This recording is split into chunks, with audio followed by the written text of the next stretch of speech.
It's the Catholic CEO, Henry Kutarna. Today, money and banking.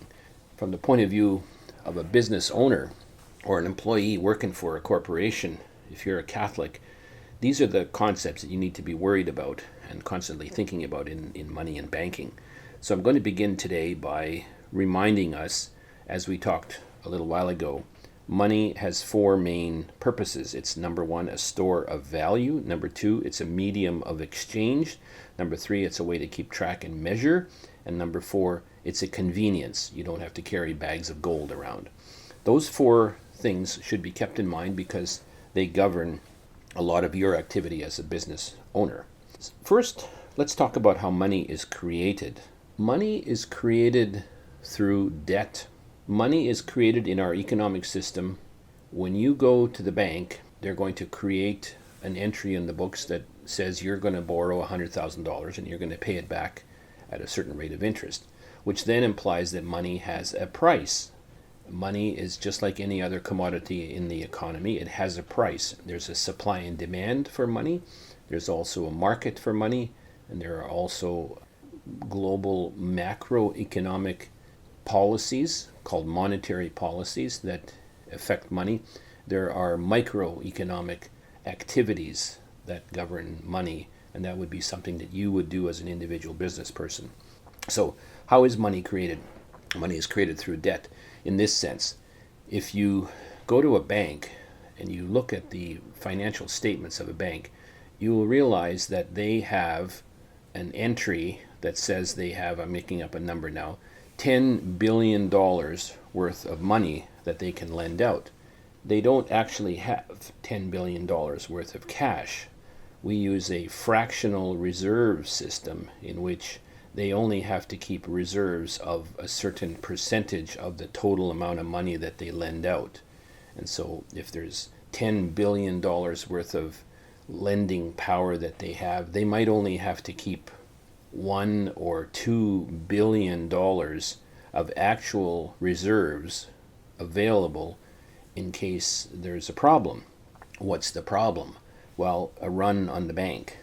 So Silicon Valley Bank, a recent story. What happened there? People had their deposits in that bank, and they suddenly realized that that bank was in financial trouble. You had what you call a run on the bank. Everybody went to the bank to get their deposits, to get their money out. Well, let's just pretend that they had $10 billion worth of money in that bank, but only, let's say, $1 billion worth of actual cash reserves, because they used a fractional banking system, fractional reserve system of banking, where you don't have to have the full amount of money backing up your deposits. You can lend money out through debt, and that's what happens. They create loans, you borrow that money, and it's real money, but it's created in a certain sense out of thin air, and it's an entry in a bookkeeping system. Every bank is subject to the policies of the central bank of the country, and the central bank sends various signals. I'm not going to get too technical here, but it sends various signals into the banking system that says that the money supply is going to increase or decrease. But any given bank, like Silicon Valley Bank, does not have to carry in reserve $10 billion worth of money, but it can lend out $10 million worth of money, but only have, let's say, $1 billion worth of money on deposit in actual currency. That is called the fractional reserve system of banking. The problem with it is that you can get a run on the bank. And so when everybody showed up on Monday morning of that particular week in front of Silicon Valley Bank to try to get their money out, they couldn't get their money out because there wasn't $10 billion of money there. There was only, let's say, in my example, $1 billion worth of money. So what happened? Well, the government backed it. The government did not want to create an economic fear, even though that bank was poorly managed. There's all kinds of analysis about that. So the point is, money is created through debt. We have what is called a fractional reserve system. So you don't, in a bank, if there's $10 billion worth of money that is lent out or is on deposit there, they actually only have to keep a certain fraction of it, and it varies by country, They only have to keep a certain fraction of it available in cash. That's one of the weaknesses of our system. The fractional reserve system allows this concept of leverage where banks can actually lend out more than they actually have. And the reason that that's possible is because the risk of the whole system collapsing is smaller. Not every business will fail. And so for the most part, the fractional reserve system has been invented to create a stable system where not everybody will fail. Most people don't fail. And so they can do it this way. This is called the fiat money system. Fiat money because it's created. It's not backed by anything. It's called creating money out of thin air. It's really entries in a bookkeeping ledger. And so the actual cash in an economy, the actual dollar bills and coinage in any given economy, like the US economy, is nowhere near the actual value of all the money that's there. And so it's called the money supply. And the money supply is made up of money in the banks, all the cash, dollar bills and coins, all the checking accounts, all the savings accounts, all the treasury bills, all the T-bills, all the various forms of money all add up to what is called the money supply. I could give you all sorts of detail about the subcategories of money supply, but I won't at this point. Just recall that it's a fractional reserve system. Money is created through debt. There's fiat money, meaning that it's created, fiat the Latin word, let it be, so money is simply created. At an earlier time, we had a gold standard. And so every US dollar, for example, was based on a particular weight of gold that was on reserve in some physical location, the famous Fort Knox as an example. And so you had money was backed by the gold standard, backed by physical gold. And what happens there is that the money supply then is based on something real. Whereas in the fiat money system that we have today, money is based on the confidence that you or I, all of us together, have in the economic system. It's one of the other aspects of the fiat money system. If we all believe that that dollar bill is worth $1, well then it's worth $1, right? And if we didn't believe, and if we suddenly all decided that it wasn't worth $1, well then you'd have run on the bank and you'd have all sorts of other troubles. And you can read in history all these great stories of how this has happened. So money is an essential part of your business. You have to have money. You have to sell your product for money. You have to pay for your inputs and your staff and your wages and everything else, your lease, all of the production inputs. You're going to have to pay for that with money. And so you might have to have working capital. We'll talk about that later in a future session. You may need to have working capital money. You may need to have a loan. You may need to borrow money. You may need to have a line of credit. You may need to have a term loan to buy some equipment, to buy vehicles, to lease vehicles, to pay your employees while you wait for the sale price of your product or your service to be collected from the buyer. So you see, we have this money system where you need money to work in your business and to be successful. Now, money itself is a commodity in the sense that it's an essential part of business, and it's something that has a price to it. It's got a price. You pay interest to borrow money, and when you lend money out or you put it into a bank, you earn interest on it. So money has a price. Therefore, money has a supply and demand feature, just like we talked about in the previous session with the tents and the fish in the marketplace. So money is an object. It's created in a system, and it has a price. Now, governments, through their central banks, control the money system. It's called monetary policy, and it involves increasing the rate of interest, the interest rate, or decreasing it as economic conditions warrant. And this is where you need to monitor the monetary policy very closely. For example, if you borrow money, let's say to buy a house personally, or in your business to buy a building, or to buy a piece of equipment, a production equipment, or to lease vehicles, you're going to pay a rate of interest unless you have the cash to pay for that item yourself. But if you have to borrow the money to buy this type of equipment, you're going to pay a price for that. You don't just get it for free. You have to pay interest. And as you repay the money, you're going to pay interest. And interest can be simple interest or compound interest. There's a whole complexity involved there.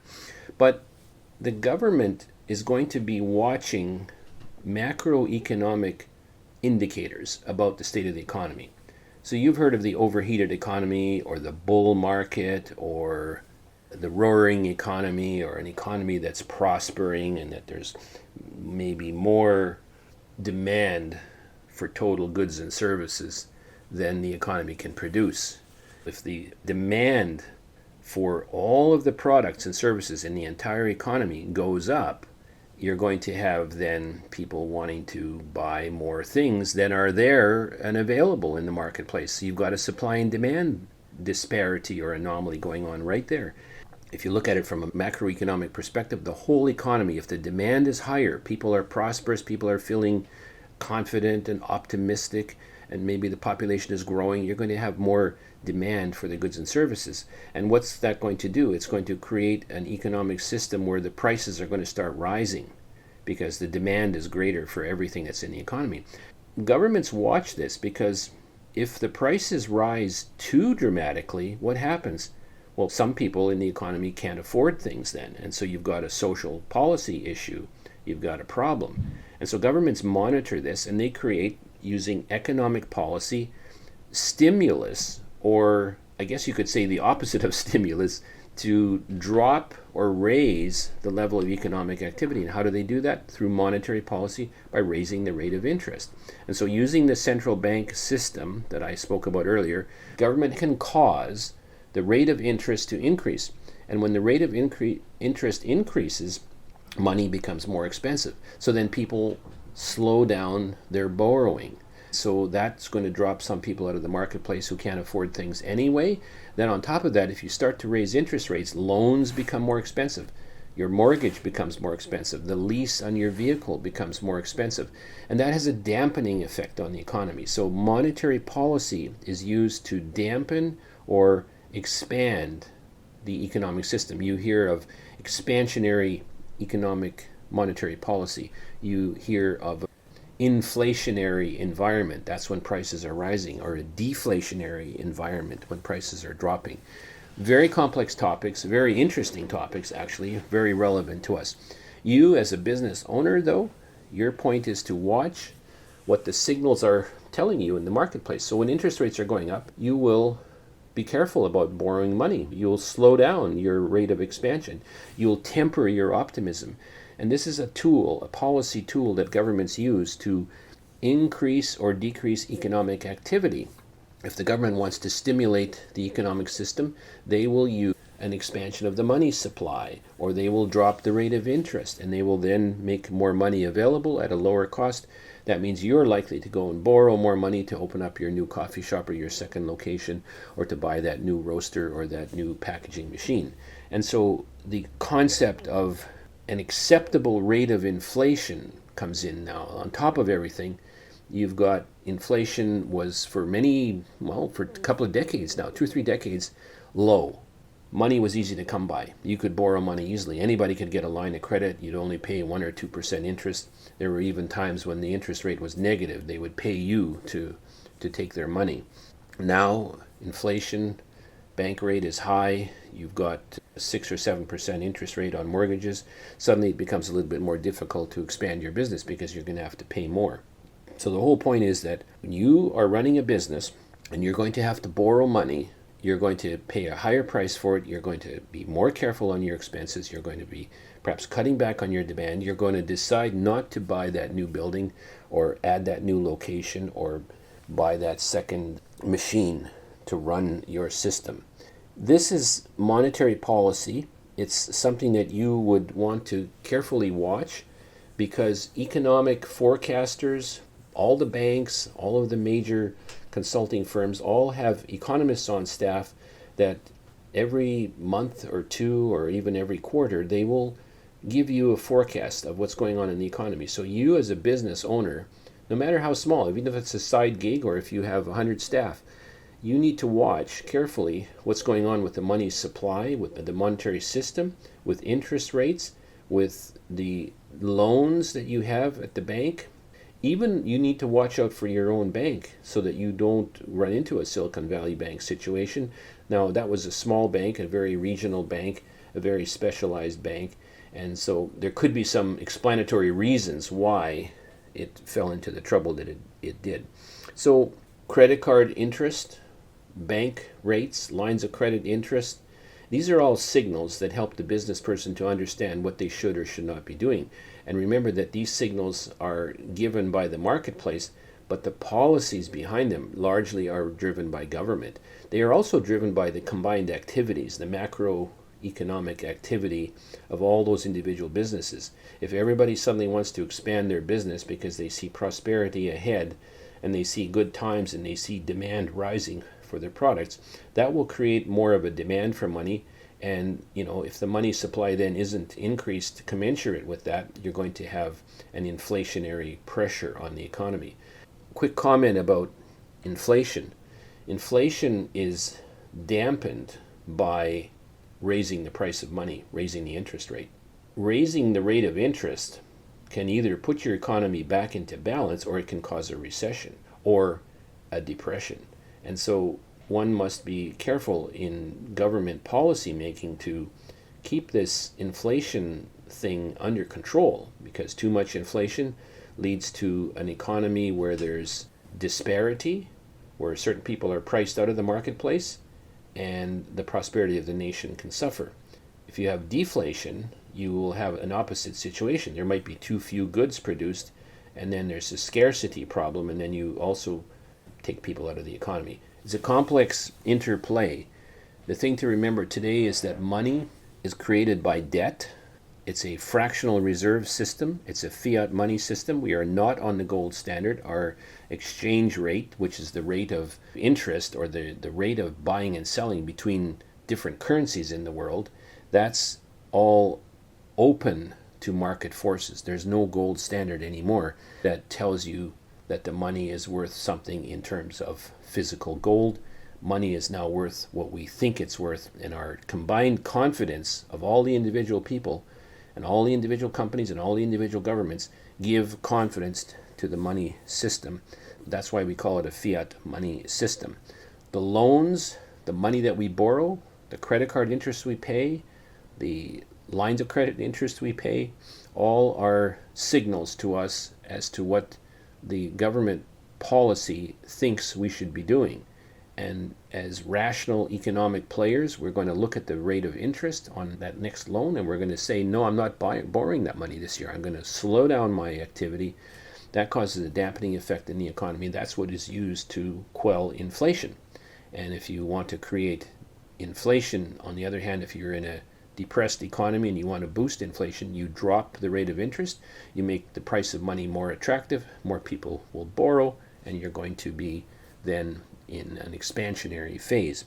So the idea is to watch the monetary policy, read the reports of what the economists say. Now, the language is always dense and it's very complex and there's a lot of technical terms, but try to figure out a couple of good sources that will interpret for you what the signals are telling you. Watch the rate of interest, calculate your own debts carefully to see that if the rate of interest goes up and you borrow too much money, you could be in trouble, as your price may be declining or as the demand for your product might decrease. This is the complexity of being in business. It's why, as a small business owner, you need to pay attention to what's happening in monetary policy. Money and banking, it's such a delicate topic. A couple of other quick rules of thumb: you should shop around for banks all the time. You should have 2 or 3 other banks that you're in discussions with to see what they're offering you, what kind of interest rate they're offering you, what sort of attractive features that they're offering you. Throw in one quick word on Bitcoin, which is a form of currency. It's an alternative. It's outside of the regulatory system. And that's why it has such attraction to a lot of people. So everything that I've spoken about in this session here today is about the monetary system that is under the control and influence of the central banking system and therefore of the governments, and influenced by individual actions in the marketplace. The Bitcoin and these other currencies are outside of the control of governments, and that's why governments dislike the concept of a Bitcoin or a digital currency. And that's why governments are going to try to get into the digital currency business themselves so that they can become part of this. So that's a quick comment. So this is the idea then of money and banking, something that you should watch carefully and you should educate yourself a little bit more on. So thanks for being with us today. This is the Business Wisdom series by the Catholic CEO. Everything you need to know about business from a Catholic perspective. It's Henry Kutarna, the Catholic CEO. God bless you. Talk to you soon.